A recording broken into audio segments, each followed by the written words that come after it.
पाकिस्तान और अफ़गानिस्तान के जो ताल्लुकात एक्सपेक्टेड हैं और जो ताल्लुकात की फ़िलहाल नौयत है, आप इसको किस तरह से देखते हैं और क्या क्या ऐसे मेजर्स हमें लेने चाहिए कि हमारे उनके साथ ताल्लुकात जो हैं वो मामूल पर आ जाएं? एक शेर वैसे ही याद आ गया है, हालांकि उसका कोई ताल्लुक नहीं है इसके साथ। सही। लेकिन बहरहाल एक शेर याद आ गया है मुन्नी नियाज़ी का कि मेरी सारी ज़िंदगी को बेसमर उसने किया, मेरी सारी ज़िंदगी को बेसमर उसने किया, उम्र मेरी थी मगर उसको बसर उसने किया। अफ़गानिस्तान का भी मामला कुछ ऐसे ही सही। लगता है, क्योंकि जब 15 अगस्त 2021 को तालिबान ने कंट्रोल संभाला तो हमारा एक यूफोरिया था कि जी अब हमारे हालात बेहतर हो जाएंगे।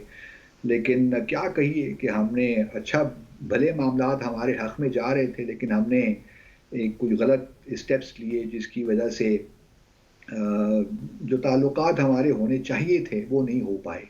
और अब एक कहा जा सकता है कि एक मिसट्रस्ट सा है जो कि होना नहीं चाहिए था, और उससे मामलात और डिफ़िकल्ट हो गए हैं पाकिस्तान के लिए ख़ास तौर पे। सही। अभी जो रिसेंटली, जैसा कि हमारे नाज़रीन जानती होंगे कि हमने अफ़गान जो तालिबान की गवर्नमेंट है उनके साथ कुछ चीज़ें शेयर की हैं जिनसे बिल्कुल ये मालूम होता है कि टीटीपी जो है वो अभी तक एक्टिव है, और वहाँ पे उनको एक लिहाज से बड़ी स्पेस हासिल है कि वहाँ पे वो कार्रवाइयाँ प्लान करते हैं और फिर उनको एक्सिक्यूट करते हैं पाकिस्तान में।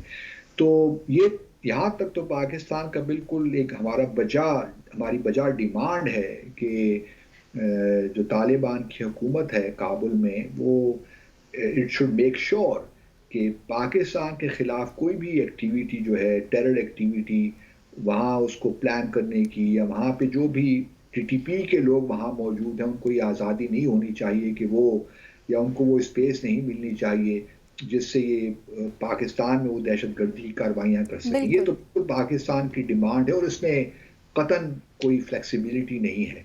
और इस दूसरी तरफ मैं हमेशा से यही कहता रहा हूँ कि दहशतगर्दों के साथ कोई मुज़ाकरात नहीं हो सकते, तो हमें भी बड़ा क्लियर होना चाहिए कि टीटीपी के साथ कोई मुज़ाकरात हम नहीं करेंगे जब तक कि वो अपने जो हथियार हैं अपने आप को डिसआर्म नहीं करेंगे, उस वक्त तक कोई उनके साथ निगोशिएशंस नहीं हो सकते।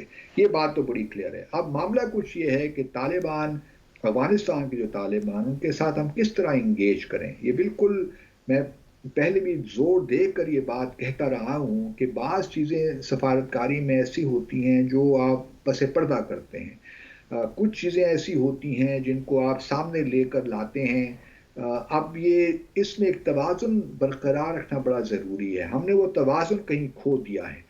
मेरा अपना ख़्याल सही। यही है कि हमें वापस पसे पर्दा सफारतकारी की तरफ जाना चाहिए, और उसमें तालिबान के साथ एक मुस्तक़िल बुनियादों पे हमें एंगेज होना चाहिए, क्योंकि तालिबान हमारे मसाइल समझते हैं, वो कि उनके और टीटीपी के एक लिहाज से बड़े अरसे से ताल्लुकात भी रहे हैं। लेकिन मैं अभी भी समझता हूँ कि तालिबान जो अफ़गानिस्तान के, वो भी ये देख रहे हैं कि अगर पाकिस्तान गैर मुस्तहकम होता है तो वो भी उनके लॉन्ग टर्म इंटरेस्ट में नहीं है, वो कि शॉर्ट टर्म इंटरेस्ट उनको हो सकता है। लेकिन तालिबान को मेरा ख्याल में ये एहसास होना चाहिए कि पाकिस्तान और अफ़गानिस्तान अगर मिल के काम करेंगे तो बिल आखिर उनको भी फ़ायदा होगा, क्योंकि अगर सी पैक जाता है अफ़गानिस्तान या Uzbekistan, Afghanistan, Pakistan, train line, हम रेलवे लाइन बिछाते हैं, या और बेशुमार प्रोजेक्ट्स हैं जिससे पाकिस्तान अफ़गानिस्तान की मदद कर सकता है। ट्रेड पे उनकी हमारी एक लिहाज से बड़ा, हम कुछ इस पे काम कर सकते हैं, तो अफ़गानिस्तान को बिलाखिर फ़ायदा ही है। लेकिन इसके लिए ज़रूरी है कि हम एक सस्टेन तरीके से अफ़गानिस्तान के साथ इंगेज करें। अभी मैं पढ़ रहा था कि रूस शायद बिल्कुल। तालिबान की हुकूमत के साथ उनको रिकग्नाइज कर लेगा, या उनके साथ जो सफारती ताल्लुकात हैं उनको सफ़ीर के लेवल पे ले आएगा, तो ये एक बहुत बड़ा इक़दाम है।